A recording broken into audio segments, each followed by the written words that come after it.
نحمده ونصلي على رسوله الكريم اعوذ باللہ من الشیطان الرجیم بسم اللہ الرحمن الرحیم السلام علیکم ورحمۃ اللہ وبرکاتہ۔ سب سے پہلے تو یہ بتائیں یہ سبسکرائبرز پر فل اسٹاپ کیوں لگ گیا ہے؟ کیوں سبسکرائب کرنا برداشت نہیں ہوتا؟ اچھا نہیں لگتا؟ اس قابل نہیں ہے یہ چینل؟ آپ لوگ سنتے تو ہیں، افادہ بھی حاصل کرتے ہیں، لیکن فائدہ دینا نہیں چاہتے بالکل بھی۔ کیوں بھائی؟ ایک بیکار سے کانٹینٹ کو سبسکرائب کیا جاتا ہے، اس کو کامیاب بنا دیا جاتا ہے، اور دینداری میں اتنی کنجوسی، غلط بات ہے۔ مومن نفع دینے والا ہوتا ہے، ہاتھ تنگ کر دینے والا نہیں ہوتا، ہاتھ روک لینے والا نہیں ہوتا۔ مومن سخی ہوتا ہے۔ سخاوت کا مظاہرہ کریں، سبسکرائب کیا کریں، لائک کیا کریں، شیئر کیا کریں، یہ دینداری ہے آپ کی۔ مجھے نہیں، یہ خود کو آپ فائدہ دیں گے۔ جزاک اللہ۔ منکرین حدیث کا انکار کرنے والے کون لوگ ہیں؟ یہ کب پیدا ہوئے؟ اس ویڈیو میں مختصراً بیان کریں گے۔ پہلی صدی ہجری میں ان کا ظہور ہوا۔ معتزلہ بھی منکرین حدیث تھے، خوارج بھی کچھ اس طرح کے ہی تھے۔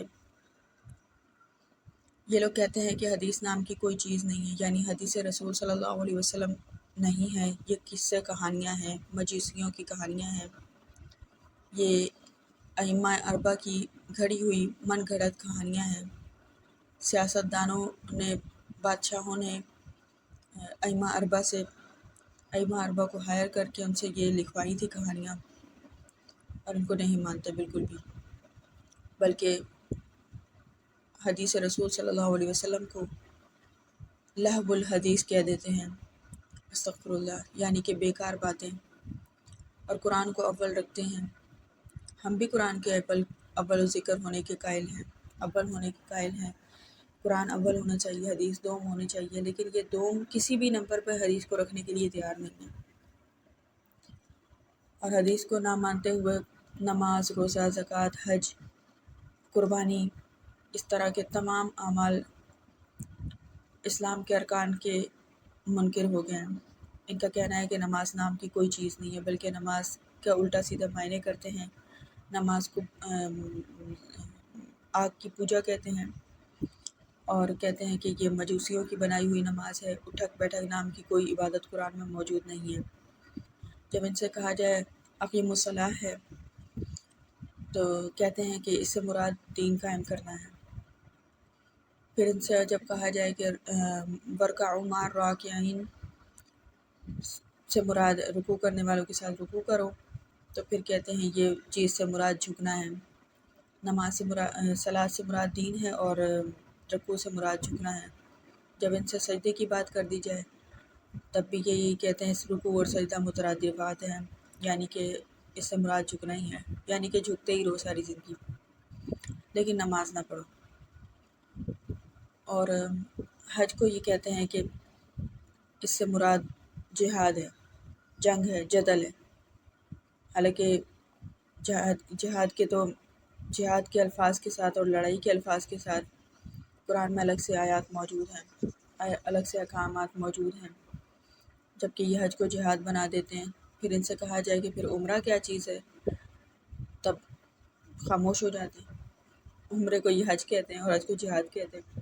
الٹے سیدھی بات ہے، جیسے بندہ ایک جھوٹ بولے اور اس کو چھپانے کے لیے اس کو 10-20 جھوٹ اور بولنے پڑتے ہیں۔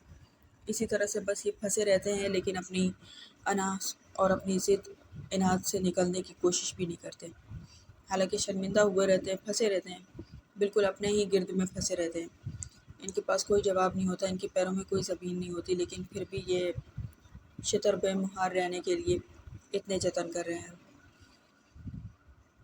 اور جب ان سے کہا جائے کہ اطیعوا اللہ و اطیعوا الرسول، اللہ تعالیٰ فرماتا ہے کہ اللہ کی اور اس کے رسول کی اطاعت کرو، تو یہ کہتے ہیں اطیع الرسول، یعنی رسول کی فرما برداری، رسول کی اطاعت اصل میں اللہ کی اطاعت ہے۔ میں ان سے ایک سوال پوچھنا چاہتی ہوں، کیا رسول اللہ صلی اللہ علیہ وسلم نے حدیث قرآن یعنی احسن الحدیث کے علاوہ، قرآن شریف کے علاوہ کبھی کوئی بات نہیں کہی؟ یعنی کبھی یہ نہیں فرمایا کہ مجھے کھانا چاہیے، مجھے بھوک لگی ہے، یا مجھے باہر جانا ہے، یا مجھے گھر میں آنا ہے، یا مجھے کہیں بھی جانا ہے، یا یہ کرو یا وہ کرو وغیرہ؟ کوئی حکم یا کوئی بات ایسی نہیں کہی جو قرآن سے الگ ہو، یعنی کبھی کچھ نہیں بولا؟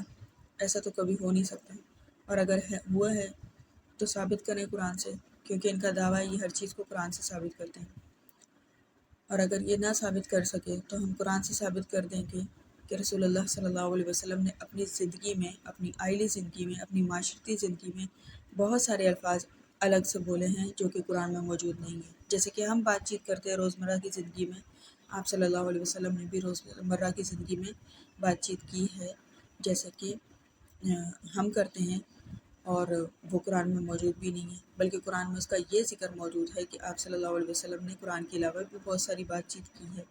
اور ظاہر ہے رسول اللہ صلی اللہ علیہ وسلم کوئی روبوٹ تو نہیں تھا نا، انسان ہی تھا نا۔ اللہ تعالیٰ نے تو خود فرمایا ہے کہ میں ایک بشر ہوں تمہارے جیسا ہی۔ اور کافر خود کہتے تھے کہ یہ کیسا نبی ہے جو کہ بازاروں میں چلتا ہے اور کھاتا پیتا ہے، اس کے پاس تو کوئی فرشتہ بھی نہیں ہے۔ تو جب بازاروں میں چلتے تھے تو بات چیت کیا کرتے تھے یا بالکل ایسے خاموش چلا کرتے تھے؟ تو ان سے یہ ایک سوال ہے جو ان سے کبھی کسی نے نہیں کیا، یہ اس کا جواب قیامت تک بھی نہیں دے سکتے، قرآن سے تو کیا کہیں سے بھی کوئی عقلی دلیل بھی نہیں دے سکتے۔ ان سے سوال ہے کہ کیا رسول اللہ صلی اللہ علیہ وسلم نے قرآن کے علاوہ کبھی ایک لفظ بھی نہیں بولا؟ اس کا جواب دیں تو ہم مانیں کہ یہ واقعی اہل قرآن ہے، یہ خود کو اہل قرآن کہتے ہیں، جبکہ یہ اہل قرآن ہرگز بھی نہیں ہے۔ قرآن پہ کبھی عمل ہی نہیں کیا جا سکتا حدیث کے بغیر۔ اچھا، پھر یہ کہتے ہیں کہ قرآن مفصل ہے، قرآن نے خود فرمایا ہے کہ اللہ تعالیٰ نے فرمایا نا کہ قرآن مفصل ہے، بالکل تفصیل کے ساتھ بیان کر دیا گیا ہے، مبین ہے، واضح بیان کر دیا گیا ہے، تو اس میں کوئی اور کسی چیز کی گنجائش نہیں ہے۔ تو شاید انہوں نے کبھی سوال نامہ ہی حل نہیں کیا، اسکول، کالج، مدرسہ، کسی بھی جگہ پہ۔ ظاہر ہے تعلیم یافتہ ہوتے تو ایسی باتیں تو نہیں کرتے۔ آپ نے دیکھا ہوگا ایک سوال ہوتا ہے مختصر سوال، ایک ہوتا ہے مفصل سوال، تفصیل سے جواب دیں، تفصیلی سوالات۔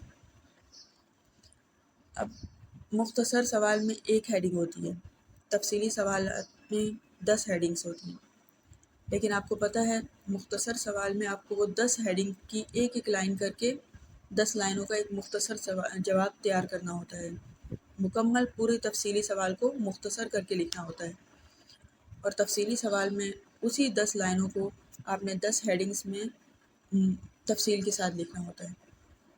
امید کرتی ہوں آپ کو میری بات سمجھ آ رہی ہوگی، یعنی کہ مختصر کو کبھی تفصیل کے ساتھ بیان کر دیا جاتا ہے اور تفصیل کو کبھی مختصر بیان کر دیا جاتا ہے، بات وہی ہوتی ہے لیکن کبھی وہ اختصار کے ساتھ ہوتی ہے اور کبھی وہ تفصیل کے ساتھ ہوتی ہے۔